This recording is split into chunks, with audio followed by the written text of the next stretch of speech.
le Fils et le Saint-Esprit. Éternel Dieu Tout-Puissant, bon Père Céleste, Dieu de toute bonté, Dieu de miséricorde, Dieu aimant, nous sommes venus ensemble auprès de toi ce matin, Père, pour te remercier, toi qui es bon et miséricordieux, Père. Toi qui nous as accordé toutes les bonnes choses. Toi qui as été le bienfaiteur de nos vies. Et toi qui nous as soutenus, Père, à chaque fois lorsque nous avons eu des soucis. Père d'amour, nous venons te remercier pour nous avoir aussi donné cette opportunité de nous approcher auprès de toi ce matin. Sur cet autel de grâce où toi tu déposes la grâce possible pour nous, tes enfants, que tu as choisis par ta grâce et ta miséricorde. Nous te sommes aussi reconnaissants, Père, de tous les jours qui se sont écoulés, Père d'amour, sous la protection des anges, sous ta bénédiction et ton amour, nous voici ici présents. Laisse que nous puissions te louer, t'exalter, te glorifier. Laisse que nous puissions, Père, lever haut ton nom, mais aussi que nos hymnes puissent monter vers toi sur ton trône de grâce, là où tu es assis avec notre Seigneur Jésus-Christ. Autour de ton trône, Père d'amour, il n'y a que la joie, il y a la gloire, il y a la fête. Et nous savons, nous, tes enfants, que tu nous prépares aussi une place dans ton royaume, afin que nous puissions participer à cette gloire avec notre Seigneur Jésus-Christ. C'est pourquoi ensemble, nous venons pour pouvoir prendre aussi de l'affermissement dans notre foi, afin que nous ne puissions pas tomber sous les jougs du diable. Et nous savons, Père, que sur cette terre, nous sommes tentés par beaucoup de choses. Nous sommes tentés pour pouvoir abandonner la foi. Nous sommes tentés parfois pour que nous puissions quitter le chemin de la vie éternelle. Mais toi, tu nous donnes toujours l'assurance et que cette espérance qui est dans notre cœur, qui nous amène toujours à garder notre foi, nous devons la nourrir avec ta parole. C'est pourquoi nous sommes ici dans ta maison. Donne-nous ta parole à travers l'Esprit Saint. Bénis chaque âme ici présent, Père, mais aussi bénis nos frères et sœurs qui ne sont pas ensemble avec nous. Nous pensons à ceux qui sont malades. Nous pensons à notre Dieu Tout-Puissant, à ceux qui doutent encore, mais nous pensons aussi à ceux qui travaillent dans ton œuvre, dans des zones missionnaires difficiles d'accès, mais que tu les protèges, que tu les donnes, notre Dieu Tout-Puissant, tous les outils possibles pour pouvoir continuer à travailler dans ton œuvre. Maintenant, Père d'amour, protège-nous à travers tes anges pendant cette heure que nous allons passer ici dans ta maison. Mais aussi, nous prions pour nos prédécesseurs dans la foi jusqu'à l'autel apostolique. Que la prière de notre apôtre puisse nous soutenir en ce moment, afin que notre Dieu Tout-Puissant ensemble, nous puissions te glorifier et t'exalter. Unis-nous dans la prière et tous exauce-nous au nom de notre Seigneur Jésus-Christ. Amen. Amen. Mes chers bien-aimés, chers frères et sœurs, que la grâce du Seigneur soit avec vous tous. Ce matin, nous avons une parole qui se trouve dans le livre de l'Évangile selon Jean, dans son chapitre 20 et verset 28. Thomas lui répondit, « Mon Seigneur et mon Dieu. »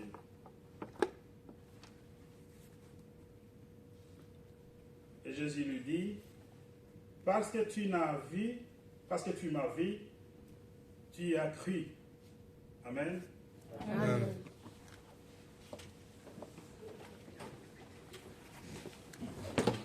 31, pas vite.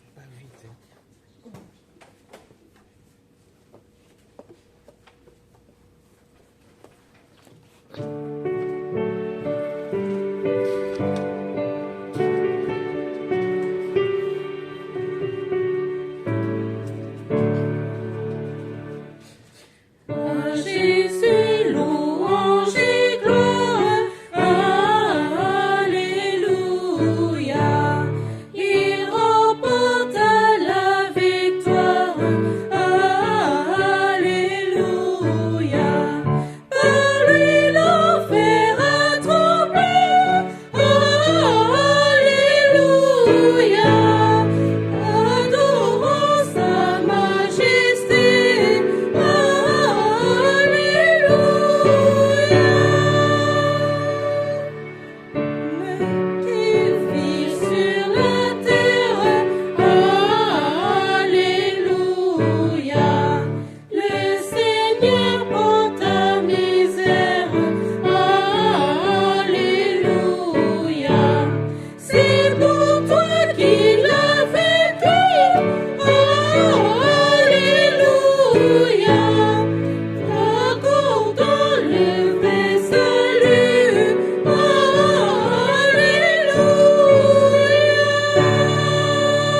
soir, donner le temps de ce service divin à Jésus, louange et gloire. Le Tout-Puissant Seigneur, le Seigneur aimant, le Seigneur qui a fait des choses que personne n'a jamais fait sur cette terre. Chers bien-aimés, chers frères et sœurs, nous nous rencontrons dans la période de post-Pascal, cette période qui parle toujours de la résurrection de notre Seigneur Jésus-Christ. Comme vous le savez, le Seigneur avait une mission à pouvoir remplir avant de retourner au ciel. Et après sa résurrection, il est resté toujours dans les contacts avec ses apôtres, mais aussi avec les disciples.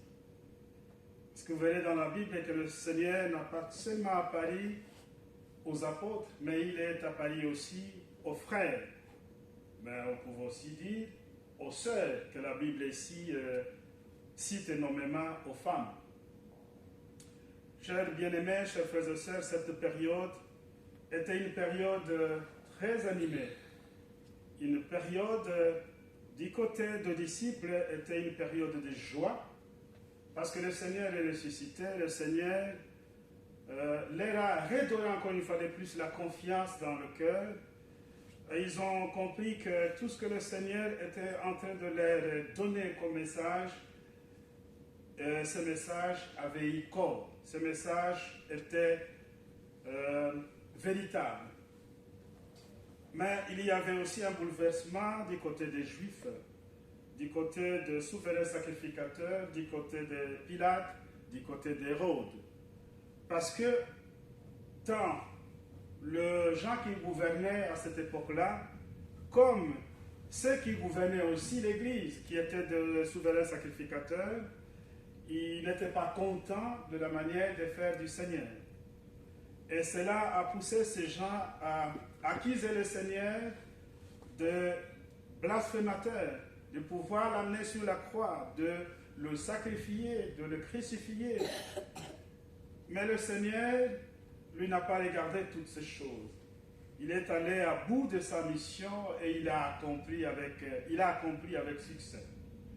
Chers bien-aimés, chers frères et sœurs, le bout de cette phrase que nous venons de lire ici nous démontre clairement que le Seigneur qui apparaît au soir de la résurrection à ses apôtres qui étaient dans une maison fermée, dans une salle bien scellée, bien fermée, et que l'apôtre apparaît directement, cela a donné une grande joie. Mais d'abord, pourquoi est-ce que ces apôtres se retrouvaient dans cette salle-là?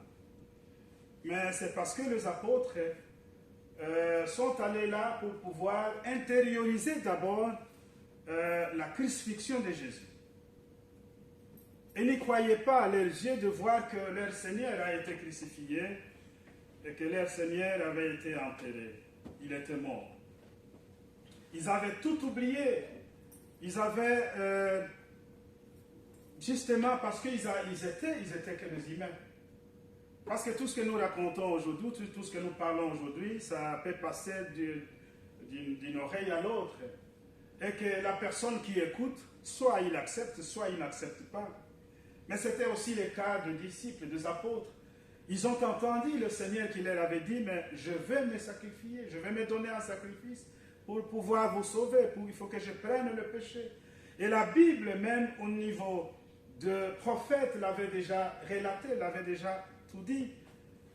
Mais les apôtres, les pauvres, ils ont été bouleversés par tous ces événements.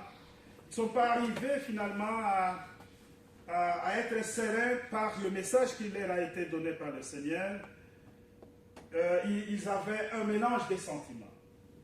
Ils avaient un mélange des sentiments d'un côté parce que le matin déjà, il y a les femmes qui viennent leur dire: nous sommes allés au sépulcre et nous n'avons pas trouvé le Seigneur. Et le Seigneur est ressuscité parce qu'il est ressuscité. Il nous a demandé de venir vous dire. Déjà, Pierre n'avait pas accepté cette version. Et il y a l'autre disciple ici qu'on dit qui a été plus vite que Pierre, qui courait plus vite et qui est arrivé au sépulcre pour pouvoir voir si le Seigneur réellement est ressuscité ou il était là, chers bien-aimés, chers frères et sœurs,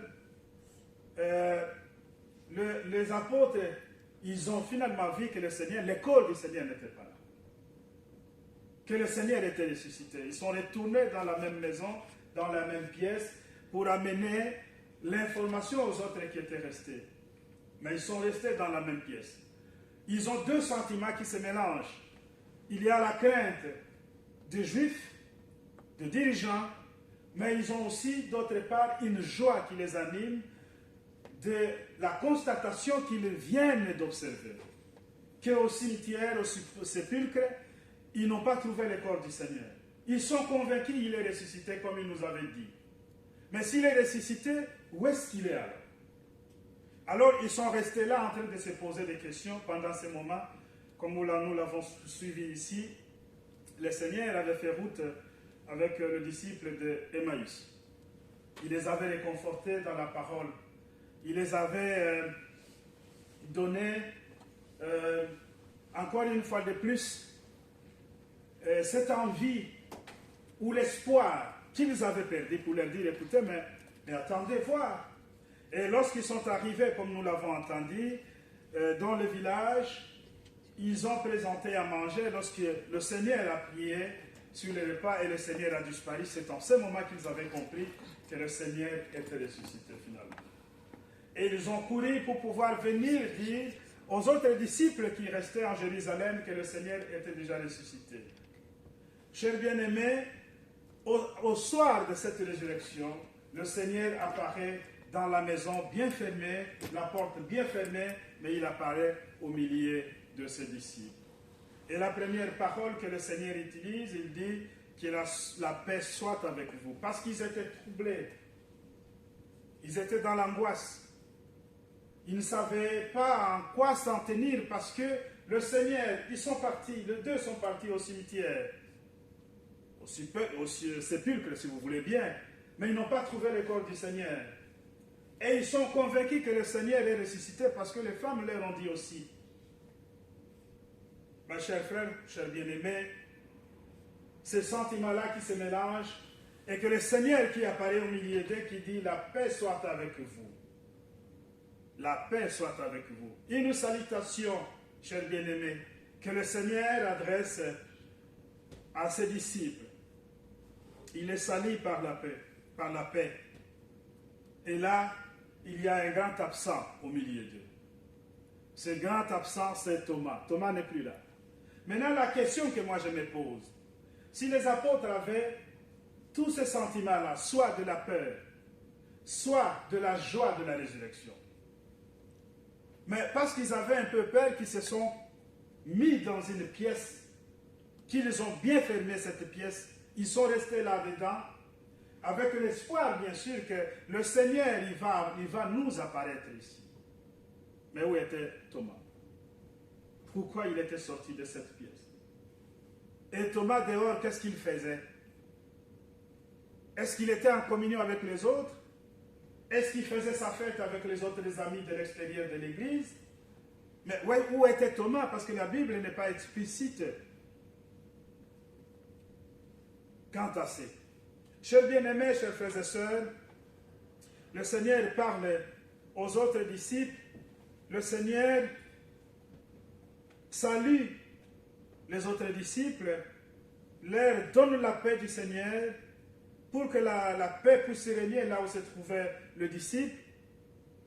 Et Thomas, lui, n'est pas bénéficiaire de tout cela. Thomas n'est pas là présent. La paix soit avec vous. Et quand il a dit cela, il leur montra ses mains et son côté. Les disciples furent dans la joie en voyant le Seigneur. Jésus leur dit de nouveau, la paix soit avec vous. Comme le Père m'a envoyé, moi aussi je vous envoie. Après ces paroles, il souffla sur eux et leur dit, recevez le Saint-Esprit.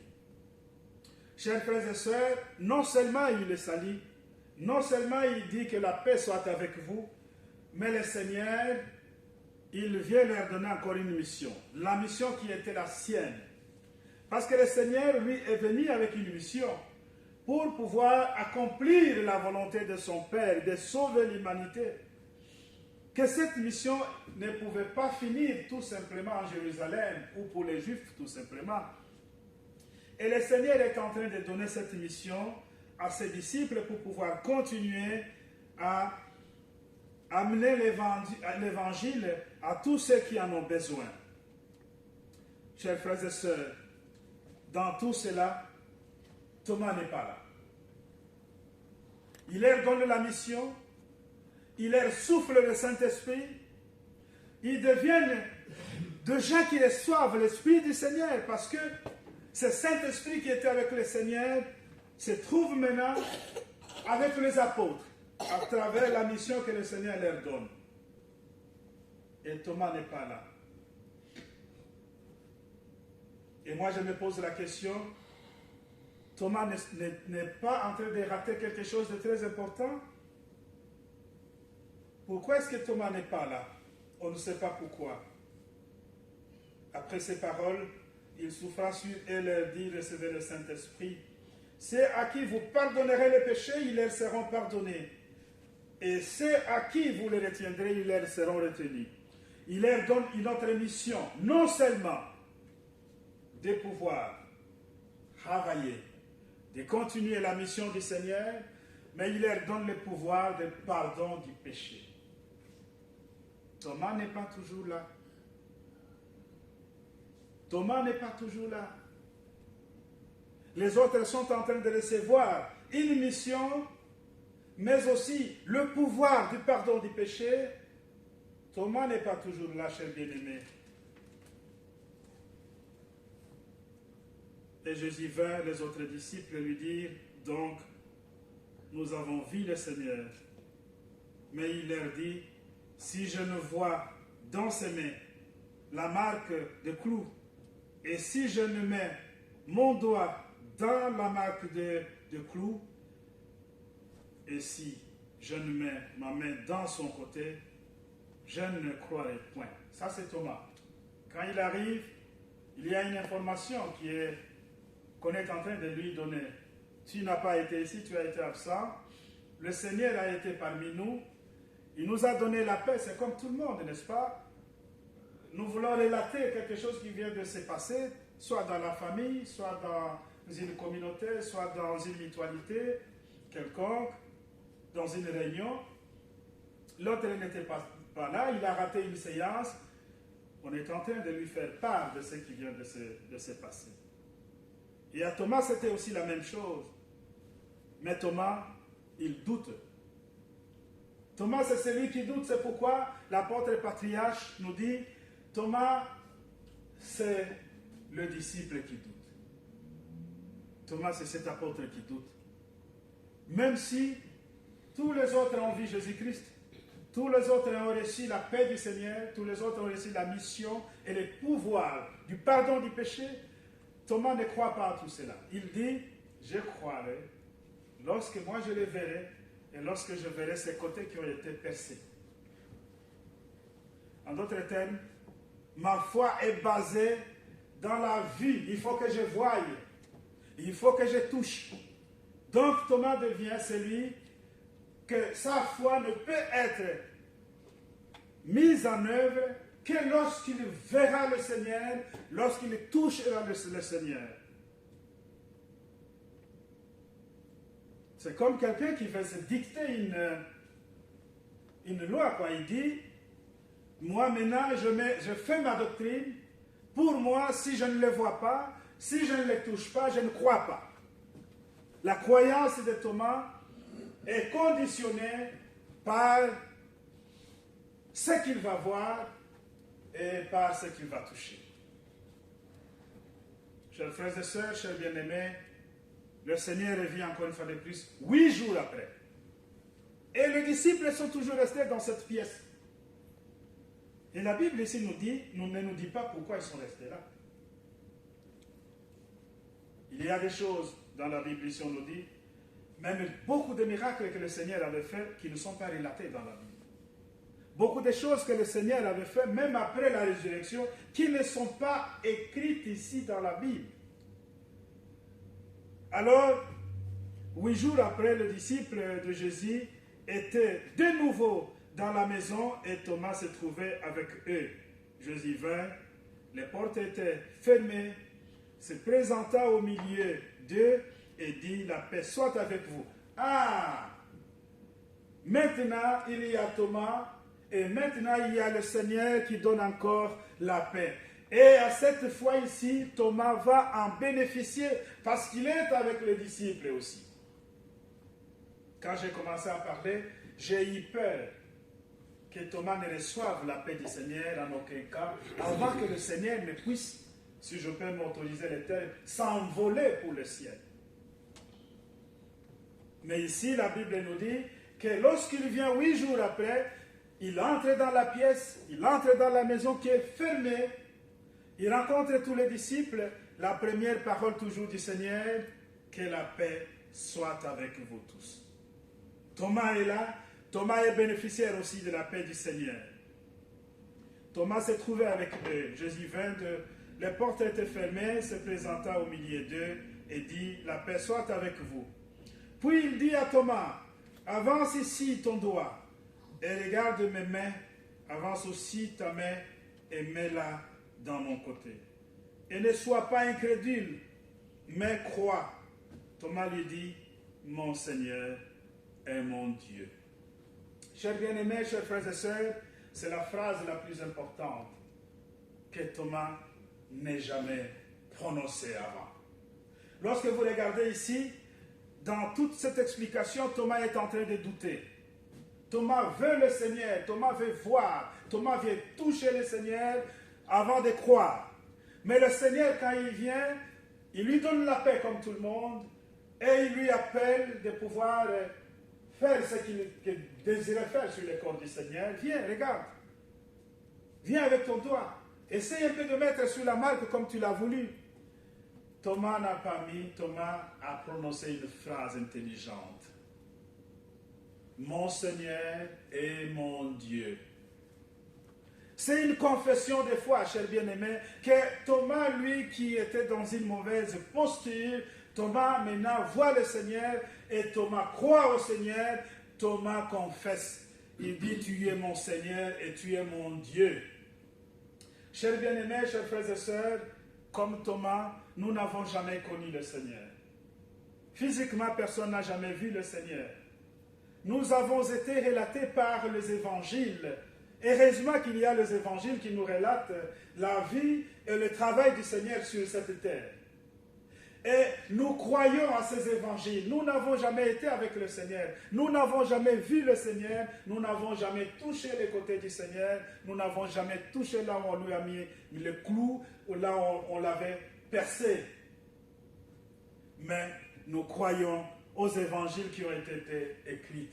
Ces évangiles nous relatent justement la vie du Seigneur, nous relatent notre vie éternelle à ce Seigneur qui est venu se sacrifier pour nous afin que nous puissions hériter le royaume de Dieu.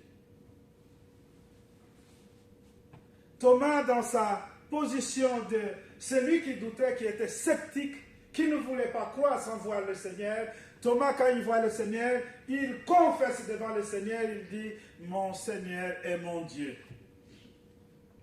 À un certain moment, parfois, lorsque nous lisons les Écritures, il y a des moments où nous doutons, il y a des moments où nous nous mettons un peu à l'écart pour nous poser des questions. Est-ce que j'ai compris ce que j'ai lu? Est-ce que c'est vrai que ça s'est réalisé vraiment comme ça? Mais lorsque nous sommes convaincus par la prédication, lorsque nous sommes convaincus par le message, lorsque nous sommes convaincus par ce que le Seigneur avait fait, nous devons confesser devant le Seigneur et devant notre Dieu que c'est lui qui nous donne la vie éternelle, que c'est lui qui s'est mis à la position du pécheur pour que nous puissions hériter le royaume de Dieu. Chers bien-aimés, chers frères et sœurs, je vous invite, vous tous, parce qu'ici le Seigneur, notre apôtre et patriarche nous dit une chose. Il dit, Thomas était celui qui était sceptique, c'est vrai, celui qui doutait, c'est vrai. Mais Thomas s'est confessé, Thomas a confessé, Thomas a accepté le Seigneur. Il n'est pas resté dans cette position. Il a confessé. Il a reçu la paix du Seigneur.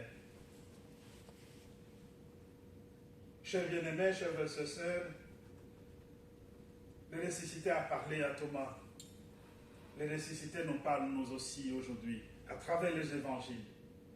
Le ressuscité a donné l'espoir à Thomas et à tous les disciples. Le ressuscité nous donne de l'espoir à nous aussi qui écoutons l'évangile, les évangiles, qui écoutons la parole de Dieu. Le ressuscité a donné une promesse du retour. Le ressuscité nous donne à nous aussi la promesse, chers bien-aimés. En notre temps, même si nous n'avons jamais vu le Seigneur, mais nous savons, nous croyons dans notre cœur que le Seigneur a fait beaucoup de choses pour nous. Et la chose la plus importante que nous devons retenir à chaque fois, c'est la vie éternelle qui nous a offerte. Que nous devons, coûte que coûte, préserver. Si nous ne préservons pas la vie éternelle, parce que d'aucuns diront, mais la vie éternelle, on ne l'a pas encore eu. Si nous avons la vie éternelle avec nous, à travers la parole de Dieu que nous recevons dans sa maison. Et cette vie éternelle, nous la préservons dans notre foi d'enfant de Dieu, lorsque nous croyons au Seigneur. Que nous n'avons pas vu physiquement, que nous n'avons pas touché ses côtés, mais que ce Seigneur, nous le croyons à travers les évangiles que nous lisons. Heureusement, il y avait ceux qui avaient écrit les évangiles pour qu'aujourd'hui, nous puissions en bénéficier aussi. Nous pouvons apprendre de Thomas, chers bien-aimés. Et nous avons appris de Thomas. Il a reconnu le Seigneur, Jésus. Et il est resté dans la communion avec les autres apôtres. Il n'est pas parti. Thomas est resté. Dorénavant, il n'a jamais quitté la communion des apôtres. Si nous voulons apprendre de Thomas, parce que nous avons douté à un moment donné, mais parce que nous avons confessé aussi, et nous sommes venus auprès du Seigneur, nous devons rester pour garder notre vie éternelle, pour garder notre foi, pour garder... Je ne voudrais pas ici dire que nous avons la promesse de la vie éternelle. Moi, je voudrais ici dire, bien sûr, que nous avons, nous, la vie éternelle avec nous. Mais pour que nous puissions la perpétuer, nous avons besoin de rester dans la communion. Dans la communion avec les enfants de Dieu, dans la communauté, dans la communion de prière, dans la communion, dans l'œuvre de Dieu.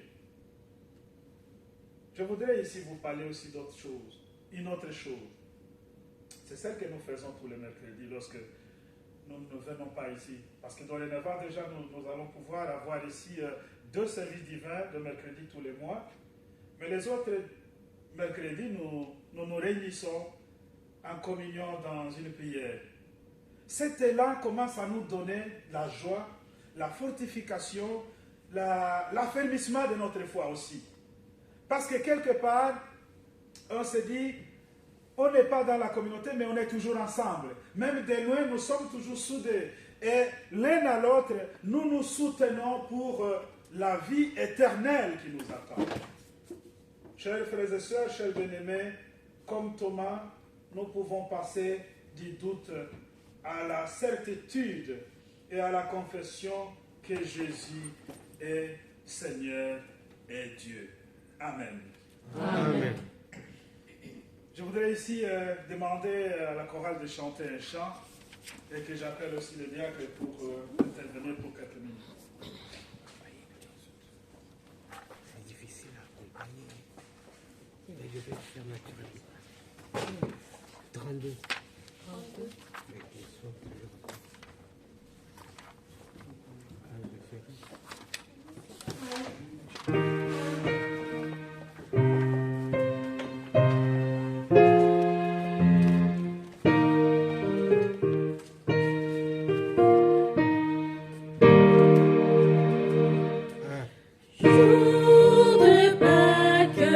Jour de gloire, au récit.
Merci, cher prêtre, pour cette J'ai pas suivi. prédication qui entre dans J'ai fait la naturel. continuité de la résurrection de notre Seigneur Jésus-Christ.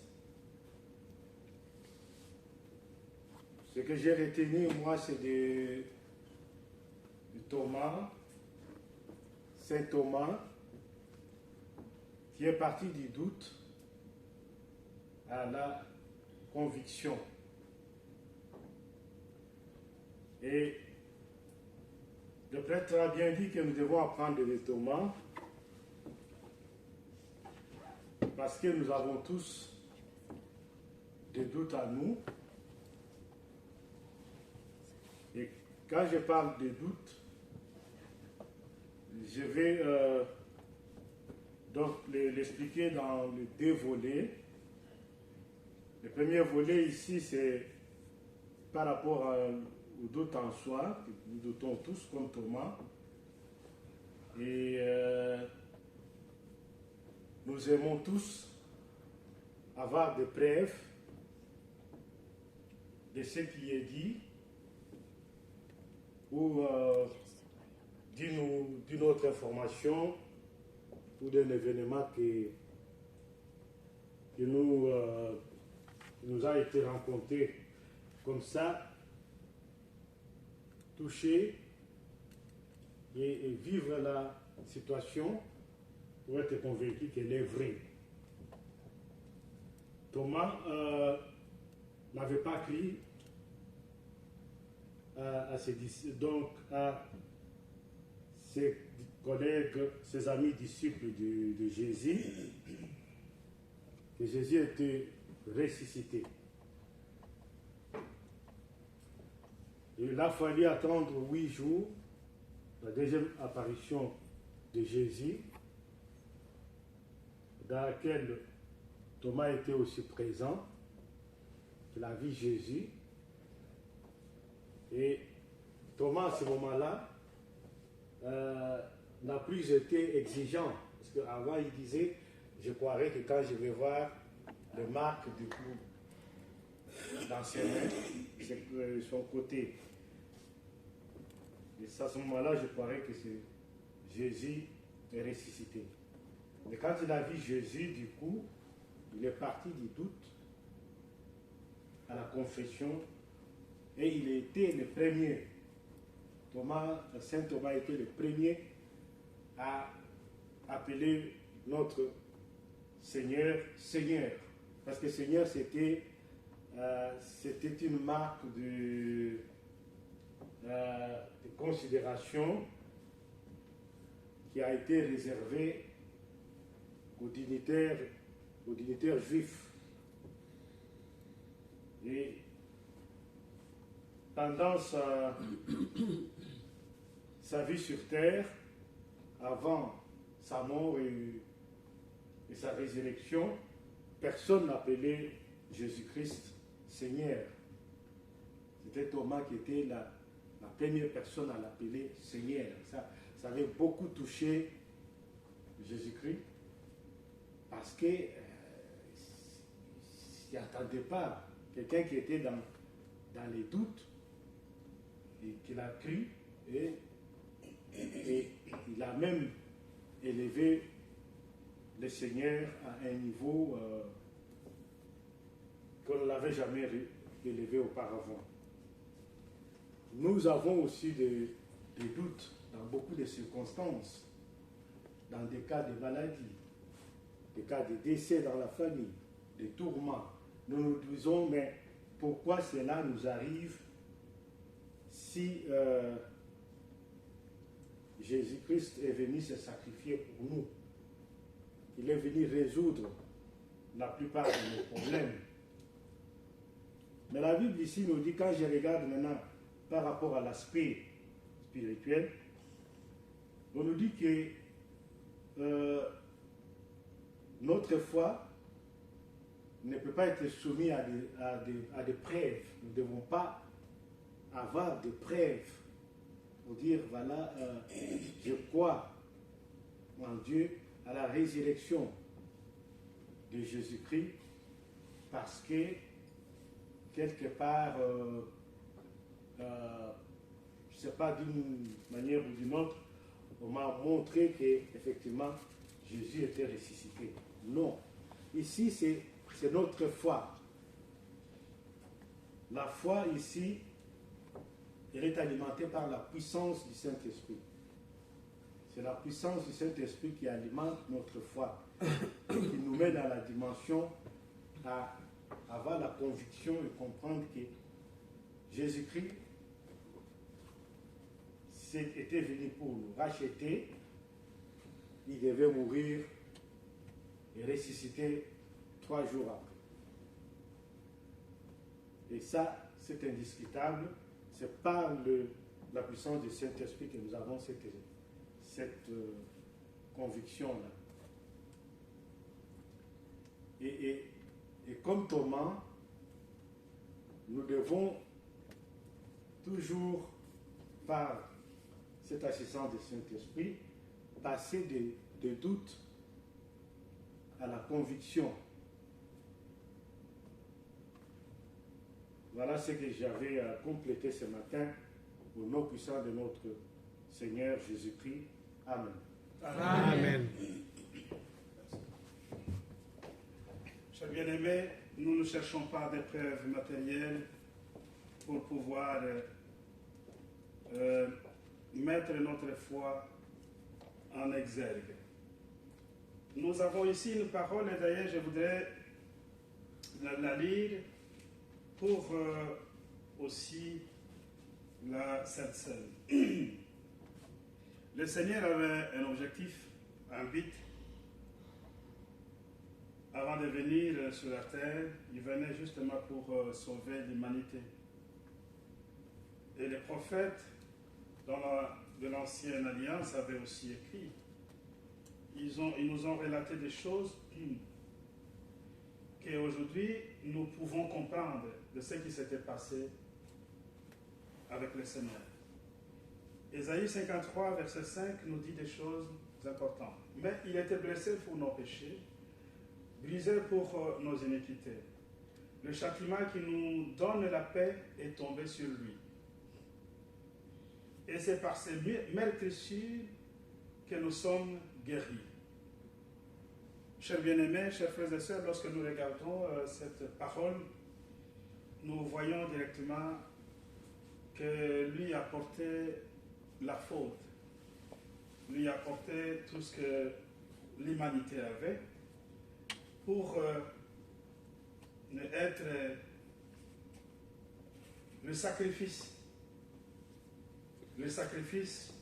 qui donnait la vie éternelle à l'humanité. Parce que la Bible nous dit, le châtiment qui nous donne la paix est tombé sur lui. Ce châtiment venait d'où? C'est Dieu. Dieu il nous avait maudits. Vous le savez bien. En expulsant Adam et Ève dans le jardin, il avait maudit le corps que nous portons. Et ce corps-là que nous portons, c'est là où se trouve aussi l'âme qui devrait retourner à Dieu.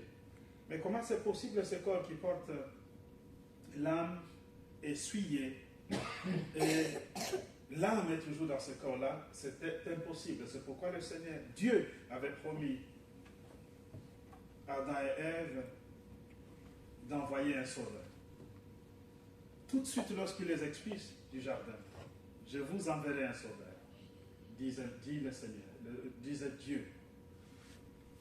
Chers bien-aimés, chers frères et sœurs, il a apporté tous ces châtiments pour venir nous donner la paix. Lorsque vous regardez à la rencontre du Seigneur avec ses disciples, dans cette maison qui était fermée, la salutation du Seigneur en premier lieu, il dit que la paix soit avec vous. Il s'agit de la même paix que nous sommes en train de voir ici à travers le prophète Ésaïe. Et le châtiment, ce châtiment, le péché qui nous entoure, le péché qui nous empêche de nous approcher de Dieu, il les a portés lui, pour que nous puissions être guéris. Guéris à travers du sacrifice du Seigneur. Ben, ce qui m'accable le plus, ce qui me chagrine le plus, ce qui me donne le plus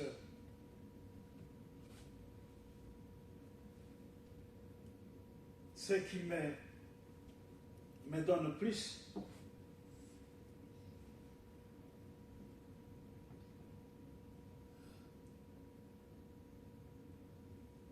Et c'est par ces meurtrissures que nous sommes guéris. Il a été tabassé, vous le savez. Il a été humilié, mis à nu. Il a réussi des injures. Il a porté la croix. Mais ils ne l'ont pas laissé que pour ça. Ils l'ont emmené jusqu'à la croix. Ils l'ont cloué sur la croix. Qu'est-ce de plus violent? Autre chose que nous cherchons que cela. C'était violent. C'était insupportable. Mais le Seigneur l'a fait pour que nous puissions bénéficier le pardon de notre péché.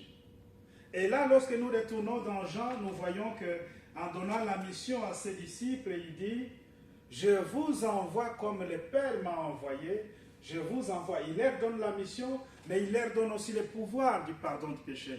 Il dit, c'est à qui vous pardonnerez le péché, ils leur seront pardonnés. Et ceux à qui vous retiendrez le péché, ils leur seront retenus. Il a donné la mission, il a donné le pouvoir du pardon de péché, parce que nous ne pouvons pas rester toujours dans le péché, alors que lui, le Seigneur, a été mis à croix pour que notre péché puisse être pardonné. C'est comme quelqu'un qui veut dire, l'agneau de Dieu qui ôte le péché du monde. Cet agneau de Dieu qui a substitué la mort qui nous guettait, la mort qui était la nôtre. Il a pris cette mort avec lui.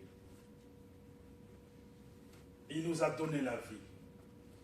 Lui a pris la mort. Lui a pris le péché. Lui a pris tout. Mais il nous a, en l'occurrence, donné la vie. La vie à ceux qui croient au Seigneur et la vie à ceux qui ont douté autrefois, mais qui sont venus auprès du Seigneur avec leur confession disant, tu es le Seigneur et tu es Dieu. Amen. Amen. Nous chantons le cantique 247 pour la Sainte Seine.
Donne-nous aujourd'hui notre pain quotidien.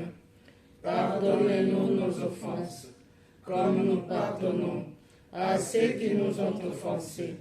Ne nous induis pas en tentation, mais délivre-nous du mal.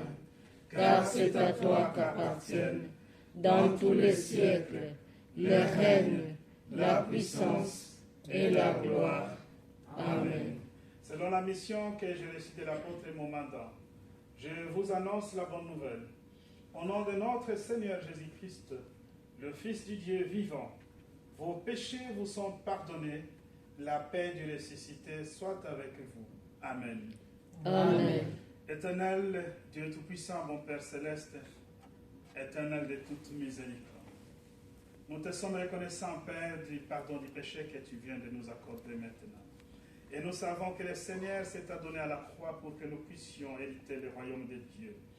Dieu d'amour, donne-nous l'esprit de discernement, mais aussi l'affermissement dans notre foi, afin que nous puissions rester toujours autour de cette parole, mais dans la communion avec nos frères et sœurs. Bénis chacun d'entre nous, Père, et donne-nous ces moments bénis que nous allons nous approcher du corps et du sang de notre Seigneur Jésus-Christ pour notre vie éternelle, mais aussi pour notre résurrection. Donne-nous mieux que nous pouvons demander en parole, et exauce-nous au nom de Jésus. Amen. Amen.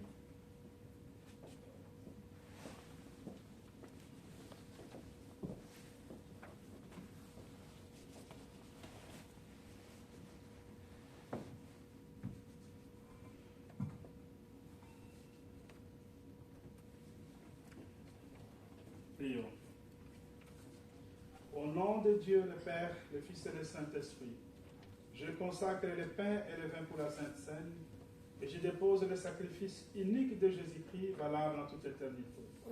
Car le Seigneur prit du pain et du vin, rendit grâce et dit, « Ceci est mon corps qui est donné pour vous. Ceci est mon sang, le sang de la nouvelle alliance, qui est répandu pour beaucoup pour le pardon des péchés. Mangez et buvez, faites ceci en mémoire de moi. Car toutes les fois que vous mangez ce pain et que vous buvez ce vin, vous annoncez la mort du Seigneur jusqu'à ce qu'il revienne. Amen. Amen. Le corps et le sang de Jésus sont donnés pour tout. Amen.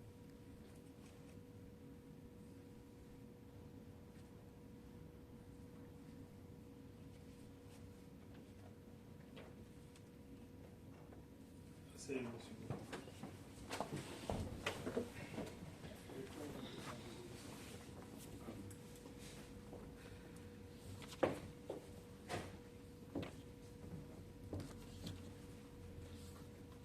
Le corps et le sang de Jésus sont donnés pour toi. Amen. Le corps et le sang de Jésus sont donnés pour toi. Le corps et le sang de Jésus sont donnés pour toi. Le corps et le sang de Jésus sont donnés pour toi. Amen. Le corps et le sang de Jésus sont donnés pour toi. Amen. Le corps et le sang de Jésus sont donnés pour toi. Le corps et le sang de Jésus sont donnés pour toi. Le corps et le sang de Jésus sont donnés pour toi. Amen. Le corps et le sang de Jésus sont donnés pour toi.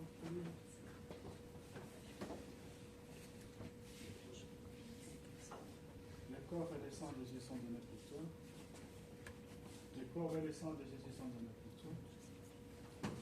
Le corps et le sang de Jésus sont donnés pour toi. Le corps et le sang de Jésus sont donnés pour toi.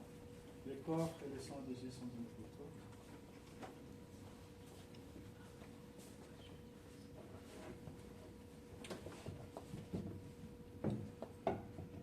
En honneur pour la Sainte Seine, je vous invite à chanter un chant.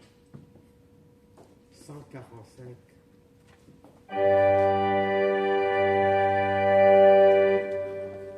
Dans la maison de notre Dieu, nous sommes bien-heureux.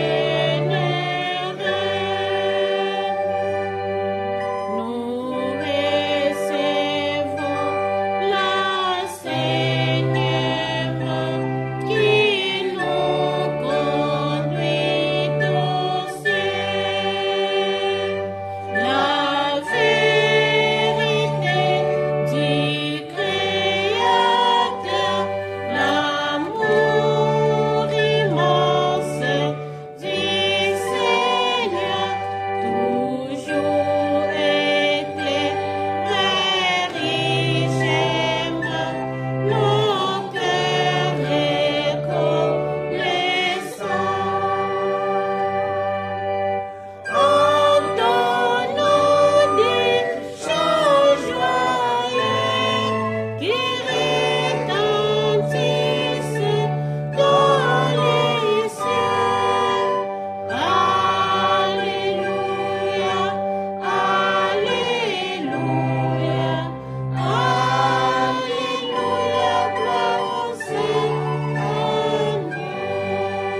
finir par la prière.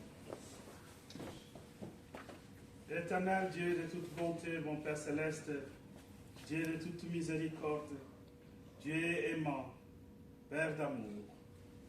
En ce service divin, tu nous as donné tout ce que nous avions besoin, Père. Merci pour cette parole que tu as encore mise dans notre cœur et nous savons que cette période post-pascale nous est très importante pour nous comme le disciple du Seigneur Jésus-Christ. C'est pourquoi, Père, nous te disons merci pour la parole que tu viens de nous donner.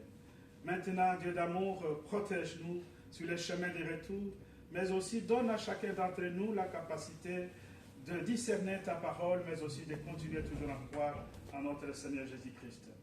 Comme Thomas, parfois il nous arrive les moments de doute, il nous arrive les moments de nous mettre à l'écart, mais nous voulons venir auprès du Seigneur, confesser toujours pour que nous puissions être ceux qui ont la certitude du royaume de Dieu qu'a incarné notre Seigneur Jésus-Christ jusqu'aujourd'hui, qui nous donne la paix, qui nous donne l'amour et qui nous dit « Préparez-vous comme Église épouse pour que je vienne vous prendre et pour que là où je suis, vous y soyez aussi. » Merci pour toutes ces promesses et nous savons que ces promesses seront réalisées au moment opportun.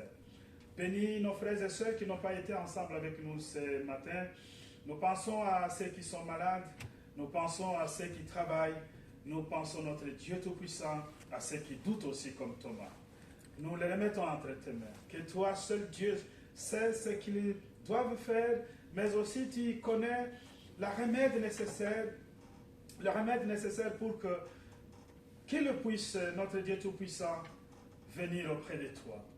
Bénis les familles, bénis nos sœurs et nos frères, bénis tous les serviteurs, bénis cette communauté, Père. Que nous puissions être dans la communion de travailler ensemble, mais aussi que nous ayons cette communion dans la sincérité dans nos cœurs, afin de réaliser des choses importantes. Nous nous préparons pour le royaume de Dieu et nous savons que tout ce que nous faisons, c'est pour l'honneur en notre Seigneur Jésus-Christ. Nous prions pour les malades, nous prions pour ceux qui sont là dans les difficultés, dans des zones de guerre, Père. Nous prions pour notre pays aussi, le Congo démocratique, la République démocratique du Congo. Nous savons que c'est un pays qui est en proie de guerre, à des rébellions, Père, et que nous te donnons, toi, le Dieu Tout-Puissant qui a créé cette terre et qui l'a donnée entre les mains des Congolais. Et nous voulons que toi, tu puisses faire régner la paix de notre Seigneur Jésus-Christ. Bénis maintenant notre Dieu Tout-Puissant, tous les jeunes de notre communauté. Donne-leur aussi la capacité, la motivation de travailler, de venir auprès de toi à chaque fois. Notre Dieu Tout-Puissant, nous prions pour les prédécesseurs dans la foi, nous prions pour notre apôtre aussi, et nous prions pour tous ceux que nous ne connaissons pas, qui ont besoin aussi de ta prière, qui ont besoin de ton assistance. Unis-nous dans la prière de tous, Père, exauce-nous au nom de notre Seigneur Jésus-Christ. Amen. Amen. Que la grâce de notre Seigneur Jésus-Christ, l'amour de Dieu le Père et la communion du Saint-Esprit soient avec vous tous. Amen.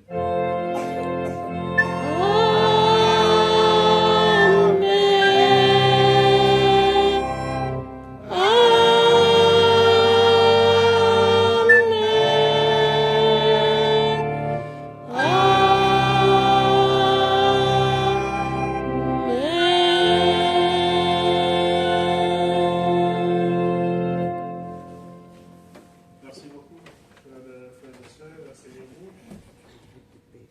Voilà. Pourquoi la communauté est vide aujourd'hui?